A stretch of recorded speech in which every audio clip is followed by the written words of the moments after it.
Hello viewers, আসসালামু আলাইকুম। আশা করি আপনারা সবাই ভালো আছেন। আজকে আমি যে কবিতাটি নিয়ে আলোচনা করব, আপনারা স্ক্রিনে নাম দেখতে পাচ্ছেন, সেটি হলো ক্রসিং দ্য বার্ড। এটি লর্ড আলফ্রেড টেনিসন লিখেছিলেন। তো আমরা যদি কবি সম্পর্কে একটু জেনে নেই, তো আলফ্রেড লর্ড টেনিসন ইনি হলেন একজন ব্রিটিশ কবি এবং তিনি যে বিষয়গুলোতে অনেক ফেমাস ছিলেন, অর্থাৎ খুবই জনপ্রিয় ছিলেন, সেটি হলো তার কবিতার মধ্যে তিনি লাভ, নেচার অ্যান্ড ইমোশনস এগুলো নিয়ে বেশিরভাগ ক্ষেত্রে ফুটিয়ে তোলার চেষ্টা করতেন। তো ঠিক একই রকমভাবেই তিনি ক্রসিং দ্য বার্ড এই কবিতাটাতেও একই রকমভাবে এখানে নেচার এবং লাভের এবং ইমোশনের বিষয়গুলো ফুটিয়ে তুলেছেন। তো ক্রসিং দ্য বার্ড ক্লাস 9-এর একটি কবিতা, যেটা ইংরেজি প্রথম পত্রে অর্থাৎ ইংরেজি বইয়ের মধ্যে রয়েছে। তো আমরা যদি দেখি যে ক্রসিং দ্য বার্ড কবিতাটি তিনি এখানে মোট 4টি স্ট্যান্জা আছে, 4 লাইন করে টোটাল এখানে আমরা 16 লাইনস দেখতে পাচ্ছি।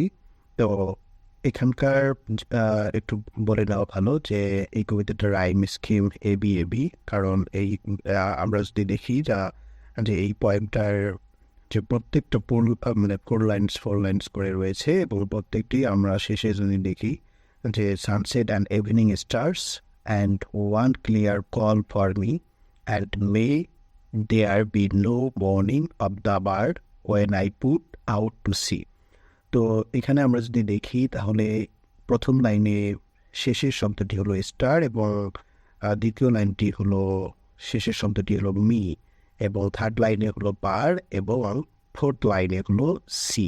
তো আমরা এখানে সাউন্ডটা শেষের সাউন্ডটা আসে স্টার এবং মি। তো ঠিক এই ফার্স্ট লাইনের সাথে থার্ড লাইনে যে বার এটার মিল পাওয়া যায় এবং এখানে মি এবং সি এর মধ্যে এই সাউন্ডগুলোর মিল রয়েছে। তো সেক্ষেত্রে আমরা বলতে পারি যে এটা হলো এবি এই রাইম স্কিমে কবিতাটি তিনি লিখেছেন। তো আমরা যদি দেখি যে প্রত্যেক 4 লাইনে কিন্তু প্রথম লাইন এবং দ্বিতীয় লাইন, অর্থাৎ প্রথম লাইন এবং দ্বিতীয় লাইন এবং চতুর্থ লাইনের মধ্যে আমরা কিন্তু মিল পাচ্ছি। তো আমরা কবিতাটির অর্থ এবং সামারি যদি বোঝার চেষ্টা করি, তো সেক্ষেত্রে আমরা যেটা দেখবো যে আমরা আগে কবিতাটি পড়ে দিই। But such a tide of moving seems asleep through full for sound and form when that which drew from out the boundless deep turns again home, twilight and evening veil, and after that the dark, and may there be sad days of farewell when I embark. For though from out hour of bourne of time and place, the flood may bear me far. I hope to see my pilot face to face when I have closed the bar.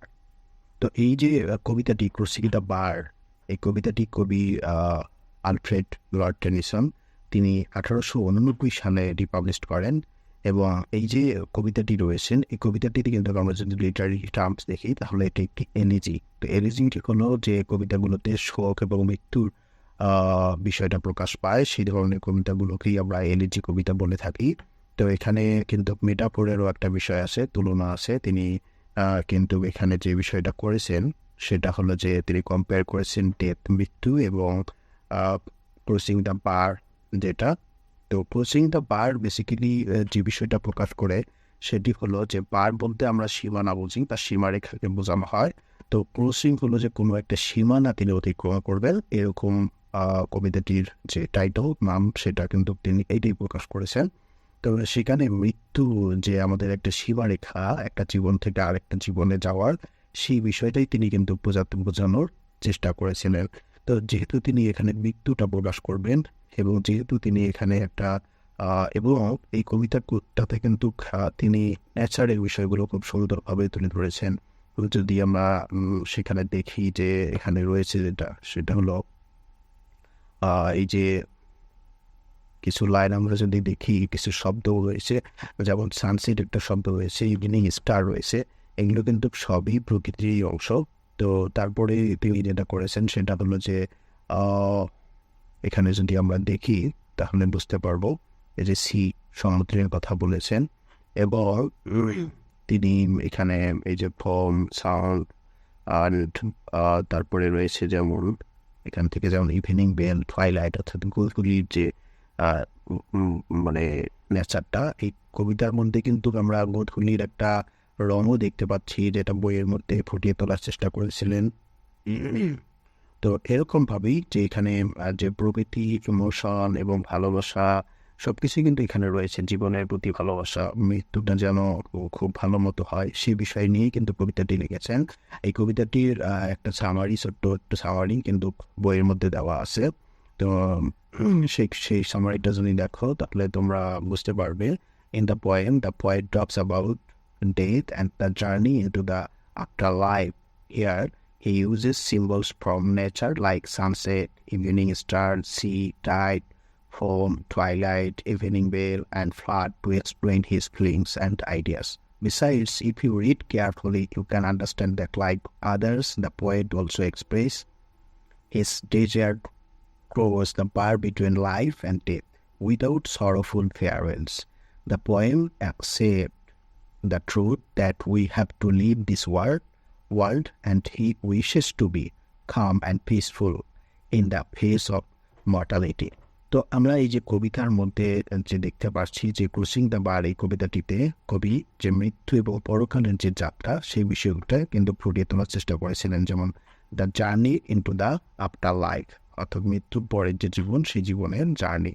তো এখানে তিনি তার যে অনুভূতি সেগুলো কিন্তু তিনি যে এবং তার যে ধারণাগুলো রয়েছে সেগুলো ব্যাখ্যা করেছেন, এবং সেগুলো ব্যাখ্যা করতে গিয়ে তিনি সূর্যাস্তের কথা বলেছেন এবং সন্ধ্যার তারার কথা বলেছেন, সমুদ্রের কথা বলেছেন, টাইড যেটাকে আমরা স্রোত বা জোয়ার বলে থাকি, ফোম যেটাকে আমরা ফেনা বলে থাকি, অ্যান্ড টুয়াইলাইট মানে গোধূলি অর্থাৎ বিকালে সূর্যাস্তের আগের যে সময়টুকু সেইটা, ইভিনিং বেলের কথা বলেছেন, অ্যান্ড ফ্লাড টু এক্সপ্লেইন, এবং তিনি বন্যার মতো যে প্রকৃতির feelings and ideas.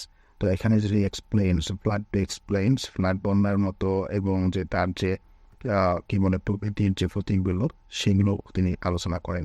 And then besides, পাশাপাশি তো এখানে এই দেখতেই পাচ্ছ যে এখানে তিনি বলার চেষ্টা করেছেন যে you can understand that, like others, the poet also expressed his desire to cross the bar between life and death without sorrowful farewells.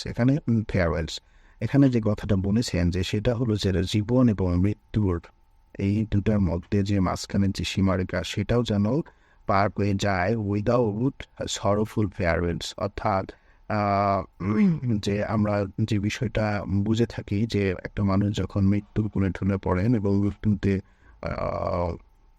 মৃত্যুর মুখোমুখি হন, তো সেই সময় কিন্তু তিনি যে সরোফুল বিষয়টা রয়েছে, অর্থাৎ ফেয়ারওয়েল যে বিদায় বেলা, সেই বিদায় বেলাটাও কিন্তু অনেক কষ্টদায়ক, কিন্তু তারপরেও কবি যে ট্রুথ অর্থাৎ সত্যটা মেনে নিয়েছেন যে লিভ দিস ওয়ার্ল্ড, অর্থাৎ we have to live this world, আমাদের কিন্তু সবার এই পৃথিবী ছেড়ে চলে যেতে হবে।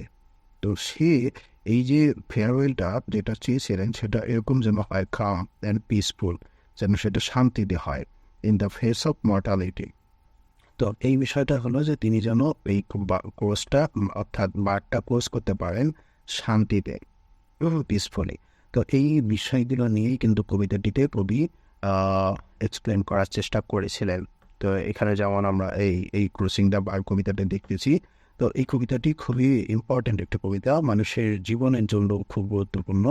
তো এই হলো কবিতাটির বিষয়বস্তু, এবং কবিতাটিতে কবি এটি বোঝানোর চেষ্টা করেছেন। তো এখান থেকে বা যে ধরনের কোশ্চেন হতে পারে, যেমন রাইম স্কিম কথাটা বললাম, রাইম স্কিম সেটা কিন্তু আমি বলে দিছি প্রথমেই, রাইম স্কিমটা কীভাবে সলভ করতে হবে, এবং যদি কবিতাটির সামারি লিখতে বলে তো ঠিক এতটুকু লিখলেও চলবে। এবং কবিতাটির থিম যখন যদি কখনো বলে, কবিতাটির থিমের বিষয়টা কিন্তু আলাদা, তো সে সম্পর্কে আমাদের আবার আরও ভিডিও আসবে। তো এই ছিল আজকের মতো, ধন্যবাদ সবাইকে।